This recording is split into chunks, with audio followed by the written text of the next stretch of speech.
Hey, how's it going, everyone? This is MJ back again with another video, and once again, the pen is mightier than the sword, or in this case, our voices here on YouTube. I want to give a shout out to Pale Horse Rider for a few of these clips in these videos, and also side tunes. I covered the blood rituals, and now I want to get into the black goo, aka graphene oxide.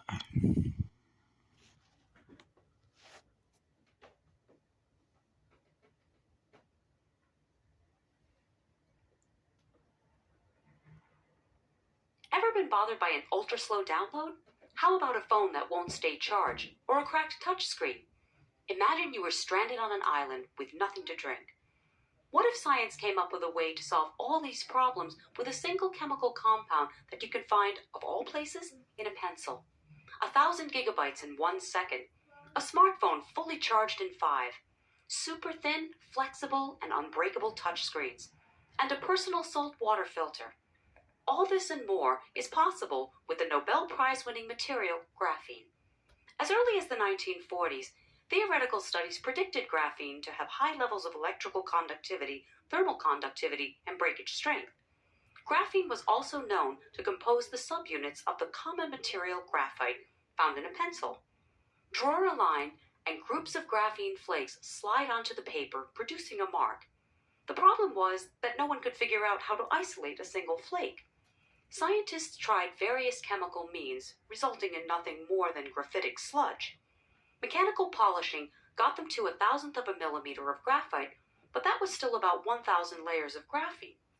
In 2002, a group from the University of Manchester took a more MacGyverist approach. Using their self-dubbed Scotch tape method, physicists Sir Andrei Geim and Sir Konstantin Novoselov peeled away at a graphite crystal, producing flakes that became vanishingly thin.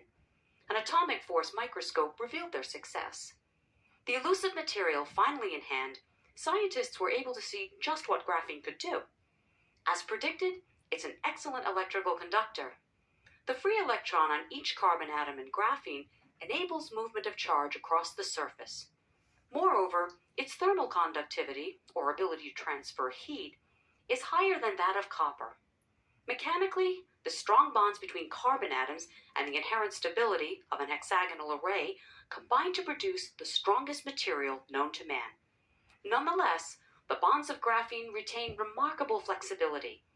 As a sprayable two-dimensional surface, it can be used to easily tune the properties of other compounds. A lot of people are excited about graphene's possible versatile applications. Because graphene has very high conductivity and is almost completely transparent, it could be used to make more efficient electronics. These electronics have the potential to be more environmentally safe once graphene extraction techniques are improved. With its high breakage strength, graphene could be the key to lighter and stronger building materials. New techniques for creating nanoscale pores in sheets of graphene indicate that it could be used to make ultra-thin filters. As scientists think of new ways to use this supermaterial, it's worth recalling its humble entry into the scientific world. Using a piece of Scotch tape and a block of pencil lead, 2 scientists were able to make a groundbreaking discovery. In 2010, the Royal Swedish Academy of Sciences awarded Geim and Novoselov the Nobel Prize in Physics for their efforts. Together, they proved that scientific innovation does not always require fancy instrumentation. It requires persistence and creativity. Very interesting. So I also want to point out at the beginning of the video, I meant to cover it that the graphene actually is a carrier to, help battle cancer and other treatments and all this. And they try to make it look so beneficial, but this is not beneficial to our society. This is connecting us to transhumanism, and there's another step to the mark of the beast. Check this out. Well, this will be possible in the near future thanks to graphene. AI is revolutionizing every major industry, and graphene is playing a part in AI. Getting another milestone in the world of AI, graphene has helped develop an interface that can connect a human brain to a computer. It can capture all neurological signals and transmit them to the computers. This has helped to make applications controlled by humans. It will also help in the world of robotics and assist in achieving a better result for smart applications. Such interfaces are highly complicated and include ICN2 technology to connect the brain with a chip. They have a considerable adjustment of the signal-to-noise ratio to ensure swift transmission and interpretation of the brain signals. 7. Air. Okay, so that's what I mean. Trying to connect us to machine, man and technology, man and the mark. The mark of the beast. It's what it's all about, people. Don't give in to any potions or any treatments that promise you to save you or cure you or you could live longer. None of that. Do not give in. Check out this video from Pale Horse Rider.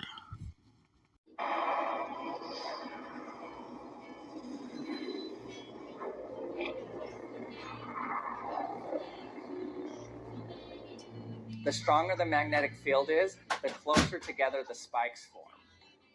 So first, let me show you what happens when I move a regular magnet near the ferrofluid. You can see it just sucks it up to the magnet.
There's even some talk of using this sort of nanotechnology to target drugs. So if we attach a specific drug to the nanoparticles here, we could put it in an entire body and it would all be dilute. But if we target an organ with a strong magnetic field, we can actually cause all of the drugs to go. So if we attach a specific drug to the nanoparticles here, we could put it in an entire body.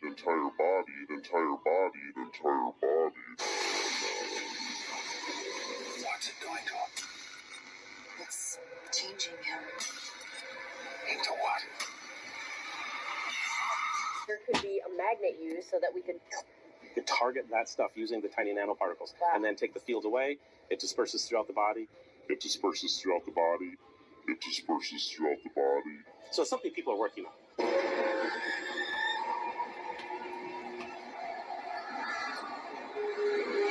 It disperses throughout the body. The entire body.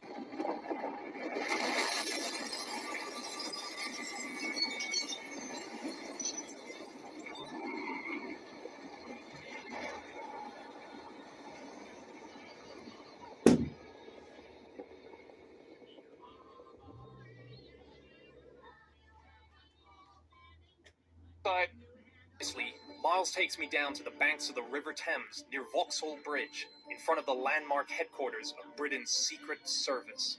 All right, so we're outside MI6. Why are we here, Miles? We're here because the British had a spoil of war in the 1980s from the Falklands. They had a brilliant new find called a sentient fluid, or a black goo. Black goo. Because it was black and it was goo. Okay. And it responded to electrical stimuli. They brought it back to England, brought it up to a much warmer temperature. It started to respond. Things went badly wrong in the labs. So black goo is it's an intelligence? It's a sentient fluid. They wanted to develop it as a weapon. That whole concept failed. The whole concept went wrong, and they dumped it in the sewers. So what it's doing now It's going through the bacteria. It's going through all the living life forms. It's exploring everything. Is it in me? It's in you and it's in everybody. So it's coming out of here right now. It's in our water supply. It's in our taps. It's in our... It's in the air as particulates. Is it dangerous? It's not dangerous unless you are hostile to it. It's in a learning stage, and it's being conscious and it's communicated with people. What's it communicating? It's communicating that it's here to clean up our mess. Wow. I feel like I'm going back down the rabbit hole, and the chilling endgame of my journey is black goo. If we do not sort out our problem, it will. That means complete deletion of everything on the planet, reset to zero, the Earth will start again. Who knows about this? Like, which bits of government are aware that there's a sentient goo The in our black systems? goo is the biggest single story that people want to know about. And there's very few people who really do know about it. Interesting again, you hear at the end of the video there, they're saying how it's in the water. Well, in Las Vegas, it was in the rain. I actually add a link to a video from a call for Uprising channels explaining it in Las Vegas, how it's in the rain, basically falling from the sky. Crazy stuff. It's also in our food. I'll show that later in our part 2 of the video. Because there's a lot to cover for this stuff. So I really want us to get very educated on things that are going on around us so you're not deceived by the deception that is transhumanism, and that is the media lying to you in the potion. It's just ways to deceive you, and they're just trying to get inside you to mess with your DNA, because your DNA is God's gene. God bless you all.